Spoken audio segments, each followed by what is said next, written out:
Hello, everybody. Once again, I'm Lehman Crafton Jr., aka Zorval John Less Than Guru, right here. Say hi. We got the tail and the ears. There's Marsic, the video cat. So, today I want to do an update about what's going on in my gaming life, you could say. I do keep these updates mainly to my gaming because these are the ideas, thoughts, and stuff that come to my brain when I'm GMing, playing, and writing games.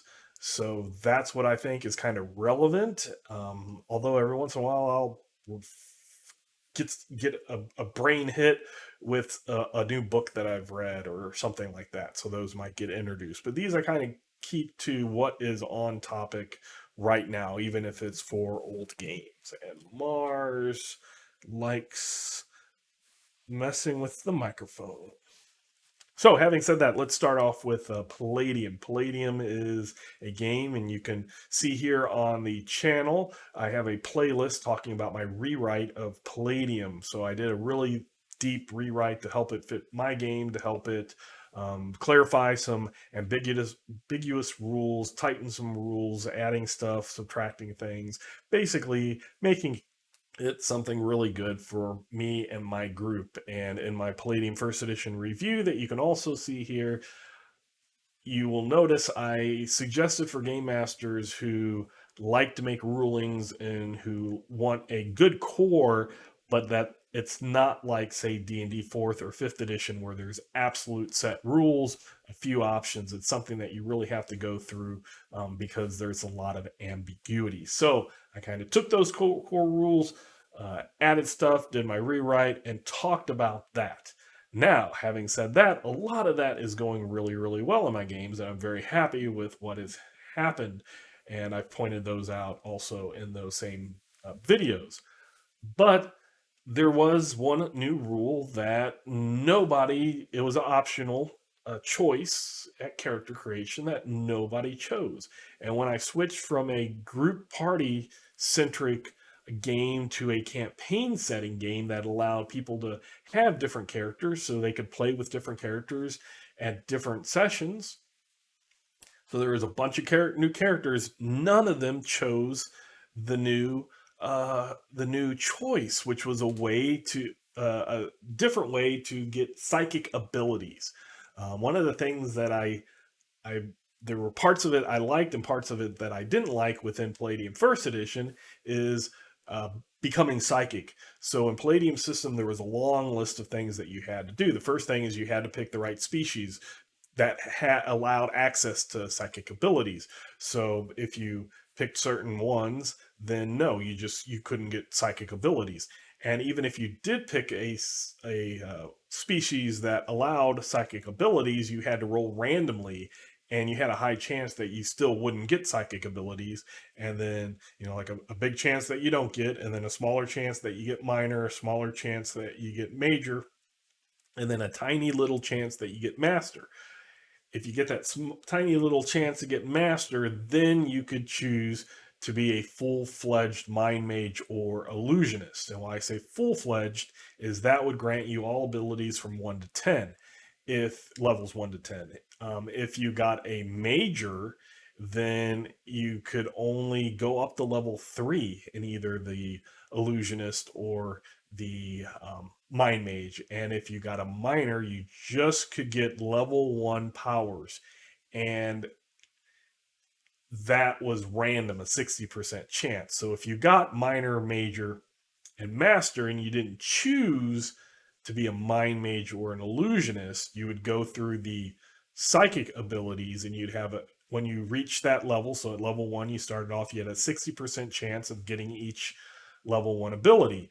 If you're a minor, then you were cut off. At major, you could do that for level 1, 2, and 3 level or third level abilities. You could roll that 60% chance down the line to see which ones you would get. And then master opened up all 10 levels, but only if you didn't specifically go into the illusionist occupation, then you had to stick with the mind mage powers.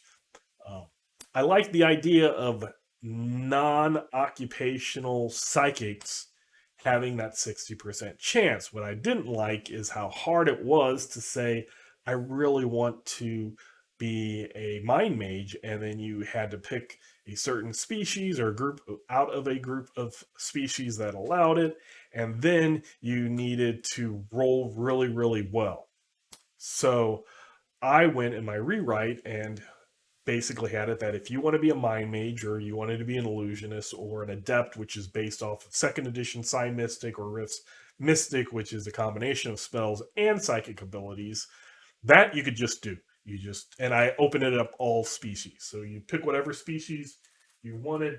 Mars, that is, nope, he's chewing my other set of glasses. These are expensive, Mars. I don't need your claw teeth, Mars. So sorry. Need to get those out of the way. When I do these videos, he gets really rowdy. Okay, so uh, I decided to open up all species to have psychic abilities because in my specific world, there's no reason not to give them that. I understand Palladium has sometimes cultural as well as biological reasons for allowing things to have magic or psychic abilities, etc. But in my world, there is no reason not to. So any species can get it. If you want to be a mind mage occupation, illusionist occupation, an adept occupation, you just choose to do it. But if you wanted those 60, if you wanted to be a different occupation and still have that chance, that 60% chance, I decided to have them drop attribute dice. So you just drop one die out of anywhere. It could be physical beauty. If you want your physical beauty to be like charisma and D&D dump stat or torg dump stat, then you could do that. And you just roll one die less from any attribute you want, and then you get minor. So you all level ones, you'd be able to get that 60% chance. If you wanted major to get from level 1 to 3, then you drop 2 dice. They could be in the same attribute or different attributes, it didn't matter. And the same thing with master, you would drop 3 dice, and that would get you from level 1 to level 10. So you had a long range of things, but you dropped 3 full attribute dice. I thought that was a nice compromise, but no one took it.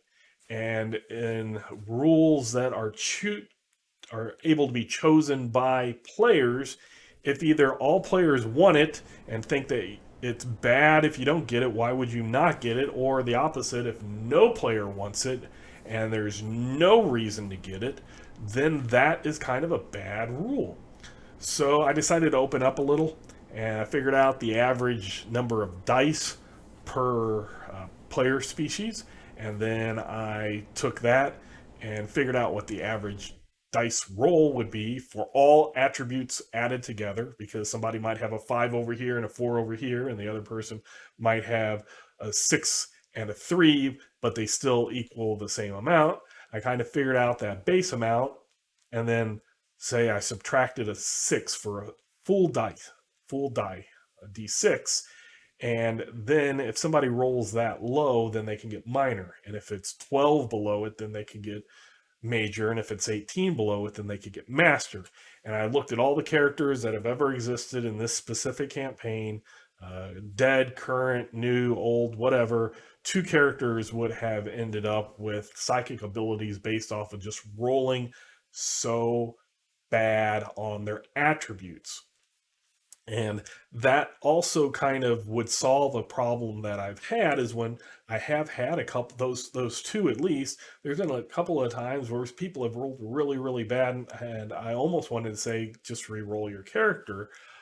But there's that part of me that really is like, this is the purpose of this game is old school, which is roll dice, not old school with home house rules, but old school, you just roll down your attributes, and that's what it is.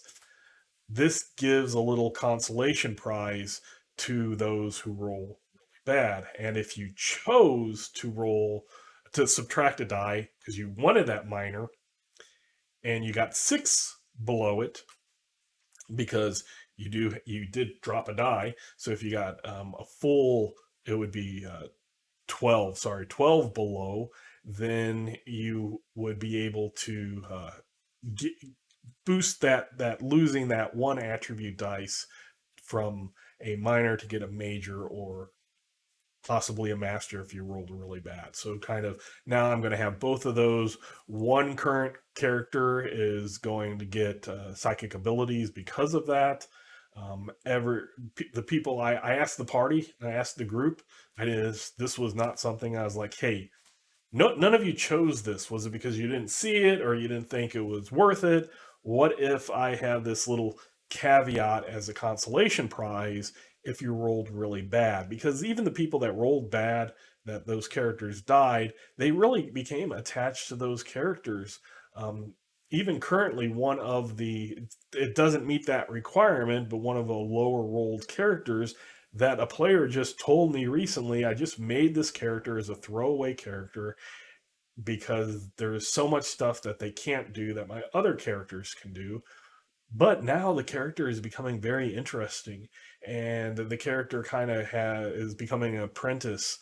It's a wizard character becoming apprentice to a higher level wizard character, and was like, this is actually becoming a really cool character, and that happens a lot. But I just thought having that consolation prize for really rolling stats, then I don't feel bad about Game Master saying, nope, you can't make a new character, and the player, oh, well, my attributes are kind of low, but I got something. I have a 60% chance of getting everything on this long list. Now, they could roll bad a lot and maybe only get a couple, but there's that potential.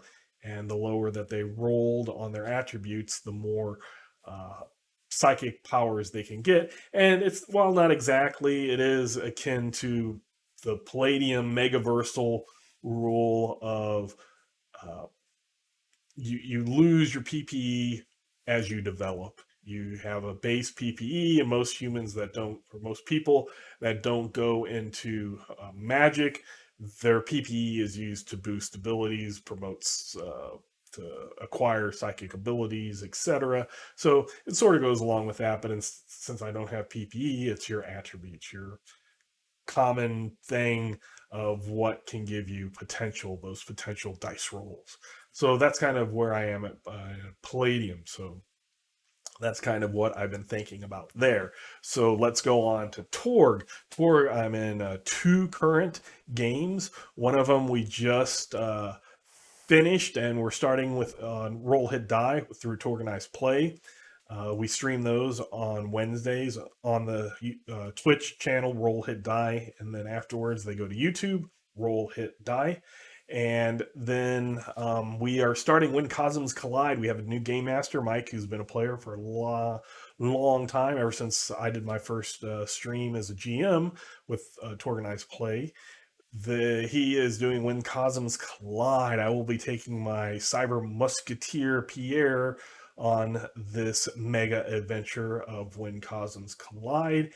And the interesting thing, or one of the interesting things that I'm looking very forward to, is we're using the Foundry instead of the normal Roll20, which we have been using. And if you have watched any of my Foundry videos, you'll see that over the last year, I have fallen in love with Foundry. I switched Palladium over to Foundry. Um, we I had not had Foundry by the time I kind of stopped GMing Torg. So I'm really excited to see how Torg plays out. And at the time that I actually bought the Torg add-on to Foundry, it was still rusty, or alpha beta E, even though it was released. There was a lot of things that I felt Roll20 did a lot better.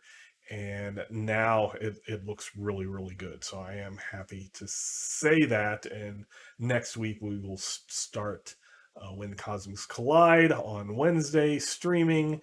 And I'm looking very forward to playing the game as well as seeing how it runs on Foundry. So that's the one Torg.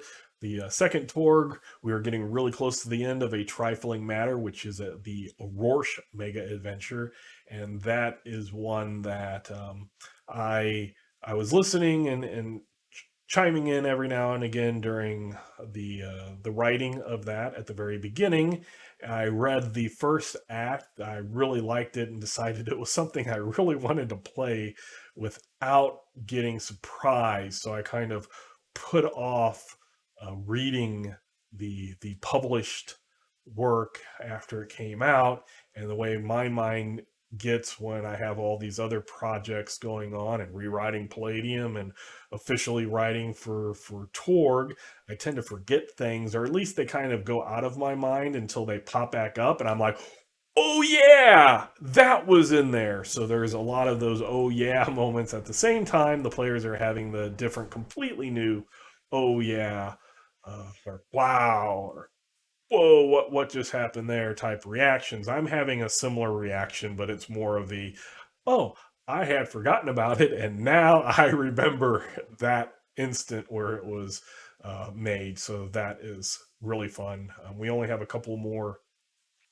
uh, sessions, one or two more sessions for that.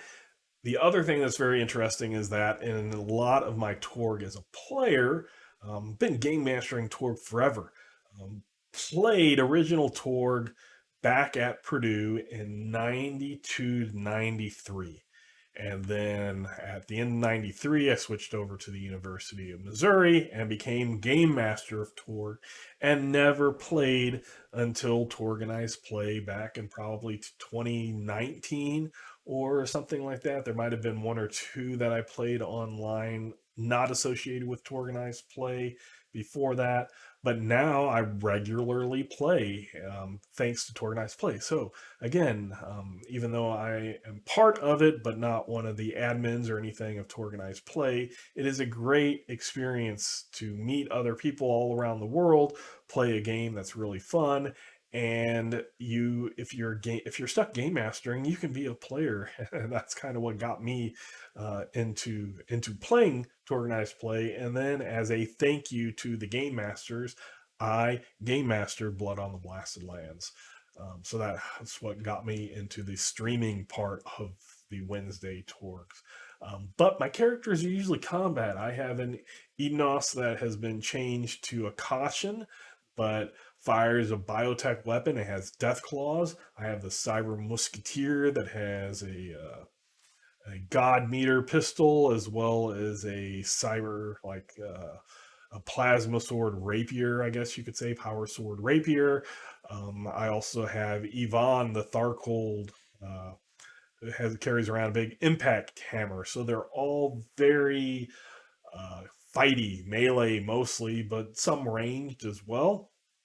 And in Aurora, I determined I didn't want to go a completely different way. I went along my Call of Cthulhu character outlook, which is my biggest, toughest Call of Cthulhu character carried a billy club. And if he hit something and if it did not go down and stay down, he left. Didn't stick around. Saw too many times where people with guns got overconfidence and ended up dead. So I kind of went to an extreme version of that of I don't want to be in combat in Rorsch. If I'm in combat in Rorsch, I'm going to die. So I went with a investigator type character, very high mind, evidence analysis fine. Later on, getting a lot of similar mind things, survival, first aid, things like that to help. I am an alchemist and I have the bandolier, so I have, I think it's 5 potions that I can carry around to help people. None of them are damaging potions, except for liquid light can sometimes hurt creatures that have a allergy to sunlight. But it's been a really cool support character that doesn't do the normal support of leadership and social perks. So that has been a fun time, although in combats it does kind of get a little scary. So that's all with Torg as a player. With Torg as a writer, I am very happy. The Kickstarter was a huge success. Very happy with that. Um, Last, I want to say two, not last, because today's Friday on this recording, but not yesterday, but a week before on that Thursday, the backer versions of the source book and the Delphi missions were distributed to the backers. A lot of praise, a lot of people really liking the book. Of course, there's going to be some people that don't like something, and that happens everywhere. And the big thing is about electric katanas. I won't necessarily say more because there's options. If they changed electric katanas to be dazing. Dazing converts wounds into shock. A lot of people did not like that because up until now, electric katanas were the exact same thing as power swords from cyber papacy, including the tech axiom. Cyber papacy power swords. Also, the branded name is GWI, Sword of David. But when you read the entry, it says also known as power swords, but even the tech axiom is 24 there. So having electric katanas do this dazing thing didn't really bother me because there's an equivalent at Tech 24. Even if it's in a different cosm, doesn't mean it can't be made by you. It's like all the Nile heroes out there I see with Colt 45s, and Colt 45 is under the Core Earth list, not under the Nile list. Just because it's in a different list, if your axiom can allow it, it's just rebranded, reskinning. Don't worry about it. Um, but we'll see how the preview version differs from the final version because there's always some changes and things like that. Having said that, I'm looking very forward to when the Operation Soft Cell backer preview version comes out because that's the mega adventure for Pan Pacific that I helped write along with John Watson and Brian Reeves, and really looking forward to how people, especially game masters, being able to tell us how their party reacted to it, how it was taken at their table. Having said that, at the end of most of the mega adventures are extra goodies. When we write the source books, there's usually a lot of stuff that gets cut and they kind of cutting room floor type things. But if we have spaces and other places, we kind of fill those up. So Operation Soft Cell has some pages in the back that will have other interesting things, and I'm also looking forward to how people react to those other interesting things when they first see a source book. They just go, "Oh, this was left out," or "Oh, what about this?" and don't realize that some of that actually has already been written or is in the process of being written that you will get to see. It just didn't fit in the book. And that's also where things like the Wastelander's Guide to Tharkold, Torg or Treat, a lot of the Secrets of the Living Land, Runes of the Living Land, Secrets of the Nile Empire, a lot of those PDFs in which some of them have become physical books get their stuff from the cutting room floor, as well as some ideas that we realize need to be shaped up and put out there. So looking forward to that. So that's kind of the Torg. And we go into the last thing, which is Earthdawn. Earthdawn, um, by far one of my favorite systems. It just keeps growing on me and growing on me the more that I play it. Characters have got the fifth circle. Last adventure, we fought some kind of earth kerneled bear, a bear that had been around Earth node, true Earth, and got some special abilities. Completely destroyed our archer. It just luckily we had a last chance salve and saved her from permadeath. But it was a tough fight, and that's one of the things I like about Earthdawn. Earthdawn is a game that your characters can feel heroic. They get these awesome abilities that kind of are like fantasy superheroes, very much akin to some of the modern D&D type things out there.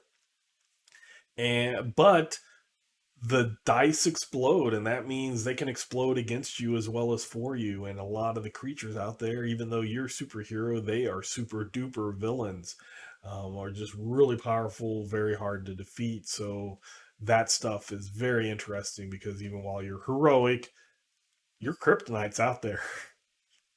So I'll just have that to say about Earth Dawn. And then on our alternate Sundays, we were playing D&D 5th edition, and we switched over to Blades in the Dark.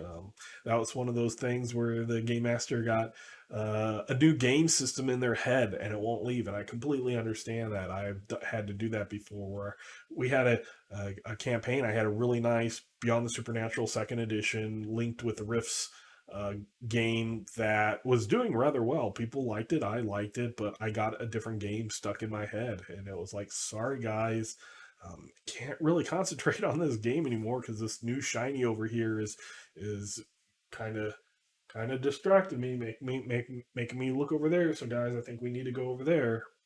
Put this on pause. Putting it on pause, will it ever unpause? Who knows? BTS and Rifts didn't, and that was 12 years ago, so I doubt that's ever going to unpause. But we were doing D&D 5th edition, it's paused. We're doing Blades in the Dark. Blades in the Dark is a game that is very much out of my normal range of what I would consider games I like. Now, having said that, we did actually play last Sunday, and I enjoyed the game immensely. It was very anti what I normally play. And if you watched other updates I've had when I've talked about the 5th edition game I was playing, and this isn't against 5th edition, it's the way that it was being played, which is fine for people. My likes and dislikes don't have to be everybody's dislikes and likes. A lot of things are equally valid depending on who is playing the game. There's the old original style of the game master explains everything and the players react to what was already in the scene. So players didn't add things. You go to the other side, a lot of modern games have it where they want cooperation and storytelling. They want the players to bring in things. Um, but not everybody likes that. And that's the only thing that I'll say, or I'll say lots of things, sorry. That's one of the main things that I want to point out is both styles are valid and people actually do like both styles. And that's the one thing I don't like is when I hear when players get to contribute, that's better. It's better for certain people. For me as a player, I'm not talking about as a game master. I'm not trying to be I'm a complete evil dictator game master and it's only what I put in the game is in the game. I'm talking about as a player. I like reacting. I don't like creating. I love creating as a game master. I don't like creating as a player. Um, this is a wrong statement, but it's how I feel. I feel like I'm cheating when I create something. I know it's not correct. I know there's lots of games out there that's part of the mechanics and part of why people like the game, but there's that part in me that is like it's cheating, but it's not cheating. And I'll go a step forward is I've learned that to me it has part of when you talk about your 3 pillars of role playing, your social, your combat, and your exploration, to me it detracts from the exploration phase. If I'm exploring, I'm not creating. If I'm creating, I'm not exploring. I'm just creating. So that's kind of the mental conflict that I have. And even in Torg Pan Pacifica, they have a lot of that player creativity, which they go into flashbacks, and that is a big part of Blades in the Dark. Blades in the Dark has a crew type mechanic, which is very similar to an old style game setting, except for it's a little narrow. It's a band, but your players will have flashbacks. They don't have to plan everything. They don't have to have an equipment list. They have a master list of stuff, and they just get 3 things. And the 3 things you don't have to worry about until you're like, oh, one of those things I packed was this, and then you check it off, and you have that.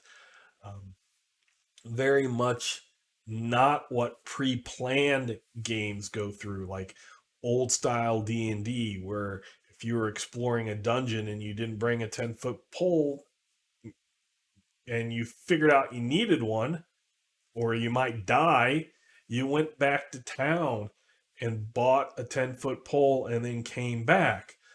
or you did it with a staff and it was too short and you died. There were like consequences. Like that is part of the game. That a lot of people, including myself, like that. Where we're trying to uh, predict. We're trying to predict what's going to happen. That is valid fun for a group of people, including myself. But also, there's valid fun in other games for other people or for the same people of the I have these things.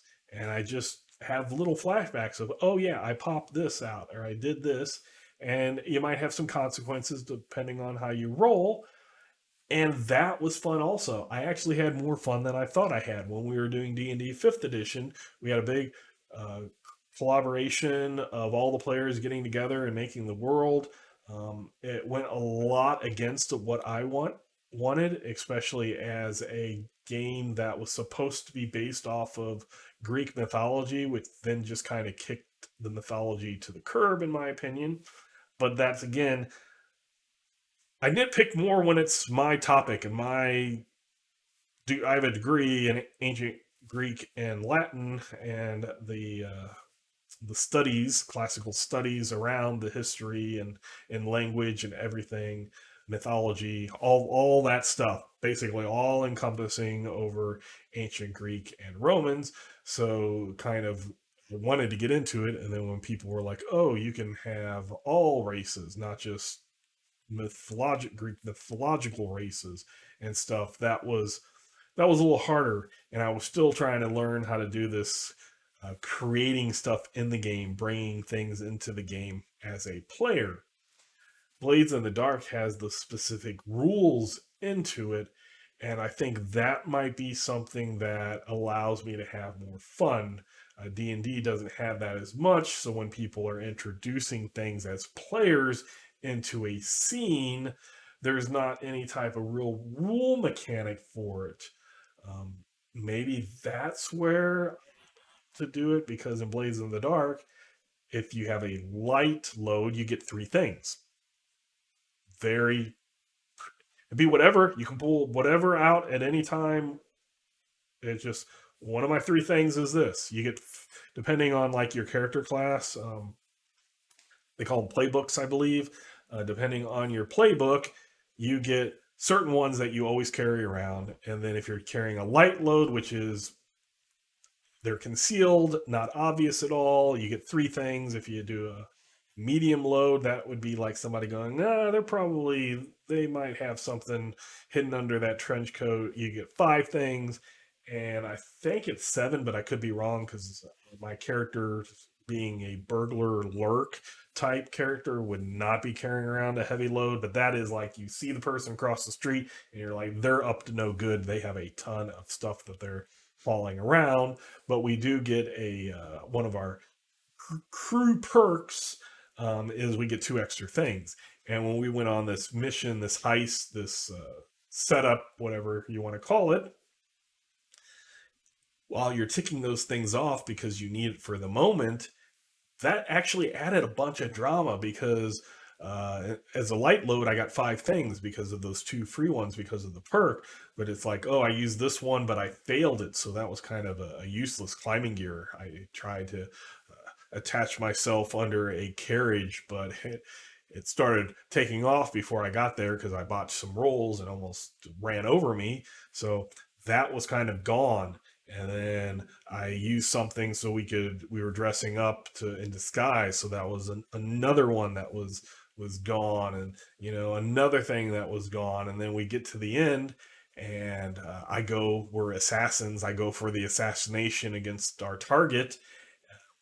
I have an ability that changes. It can make me ghost out for a few seconds, and they're in a carriage, and I'm outside, and I go to ghost into the carriage, and I realize that I didn't have a dagger, knife, whatever to do my backstabby thing, and I'm counting up my stuff, going, that I've used, and I had used four out of my five, so I was able to actually say I have a dagger.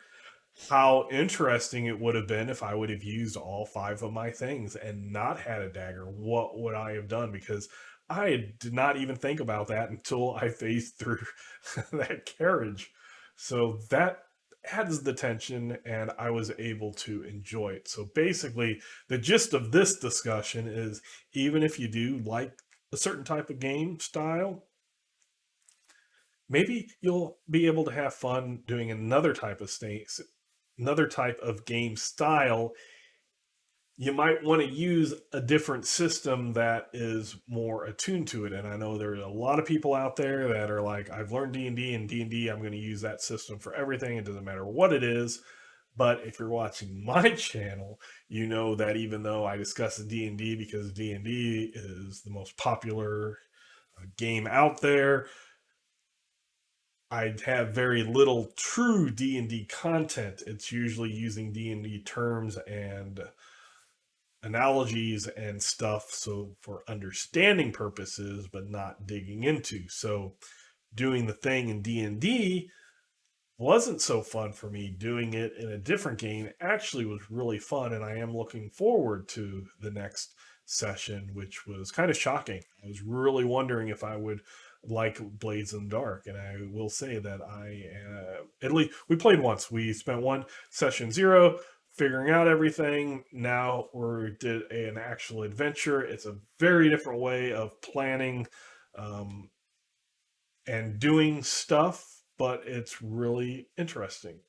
So sometimes try getting out of your, at least with game mechanics. I'm not talking about things that would need lines and veils and X cards and other safety tools, but system wise, maybe once in a while get out of your comfort zone, pick up a game that you normally wouldn't think about playing. If you're into fifth edition really hardcore, look at an old school game just to see if that might be something that you have fun with. Understand though that the purpose behind the game is different, and that's why you have your three pillars of role playing: the social, the combat, and the exploration. But you also have three keys to making the game actually fun and enjoyable for your table, and that's knowing your players and game master, knowing the people around your table, knowing the system,